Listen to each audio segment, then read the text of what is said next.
A former Playboy Playmate coming forward after she was abused and trafficked by Jeffrey Epstein, but allegedly ignored by investigators. Audra Christiansen is her name, and she tells NewsNation that she went to Hugh Hefner about her experience. And despite Hefner himself repeatedly calling the FBI to alert them, the Bureau never reached out to her or looked into her claims. That was all the way back in 2005. 15 years later, she says she reached out to the FBI again because of threats to her family, but she was never able to reach the Bureau. She alleges that she even hired an attorney to get them to help, but still nothing. Christensen also claims she was not the only Playboy Playmate to be allegedly preyed upon by Epstein in that time. Her allegations are included in a lawsuit filed by 34 Epstein survivors. The FBI now actually trying to dismiss that case, arguing they were too late to file. For more, we are joined by NewsNation law and justice contributor Jennifer Coffindaffer, a former FBI special agent. Jennifer, always good to see you. This is a bit mind-boggling. If these allegations are true, Hugh Hefner is calling the FBI about Epstein back in 2005. How does the FBI explain not following up with a woman who was allegedly being identified as a victim? Well, Hannah, as an FBI agent at this time, I can tell you that there are priorities that are listed for all supervisors and staff.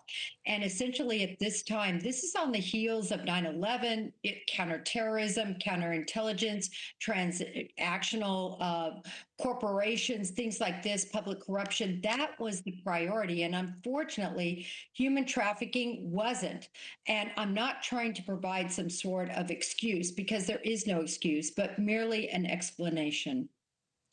We keep hearing that authorities did not know the full extent of what Epstein was doing, and what you said makes complete sense. 9/11 just happened. There were other priorities. At what point does that explanation become impossible to believe, though? Again, this was in 2005.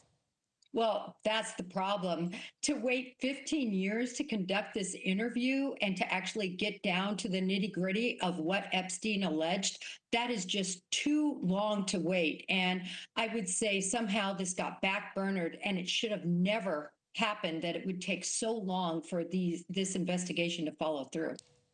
Yeah, Christensen said 15 years later there were threats to her family, and she still couldn't get the FBI to meet with her. What does that tell you about how alleged Epstein victims were being treated? Well, it's terrible. And following this case so closely, the Epstein victims, I can tell you there's just no excuse that explains why these victims were not prioritized, why they weren't interviewed. And unfortunately, it just really had to do with priorities. I'm not saying it was right. I'm just providing that was truly the explanation.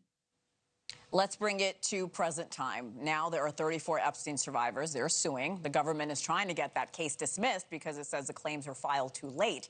Legally, that may be an argument. It makes sense even. Politically, though, how does that even look? Oh, I think it's a horrible argument. Look, they need a platform. They need to tell their stories. And quite frankly, anyone who is responsible for the trafficking, for you, the Johns, if you will, the people who use these individuals, they need to be brought to justice. And I think that's what the American society is asking for. President Trump has repeatedly promised transparency surrounding Epstein. Does this put additional pressure on the DOJ to put more answers out there, more information out there to the public? I think it does, at least ostensibly, right? At least he's saying that, and we're hopeful that the DOJ will follow through. They need to follow through. This is nothing that is going away until we get the answers. What would transparency look like at this point, Jennifer? To me, I want to see every document that the FBI has that shows that these individuals were trafficked, that they were sexually harmed in this way. I want to see everything. I want to see who the people were out on Epstein Island, and I want to see who was responsible for essentially trafficking them. It's 20 years later. We're still talking about Epstein because of what he did, or is it because Americans still don't believe they've been told the full story about who knew what and when? I think it's both. It's a combination. Look, no one is buying what the government is selling in this situation, and we have to have more transparency. All these FBI documents need to be revealed, and the FBI, quite frankly, needs to just stand up and say, look, mea culpa, we made a mistake. We're going to try to make it right now.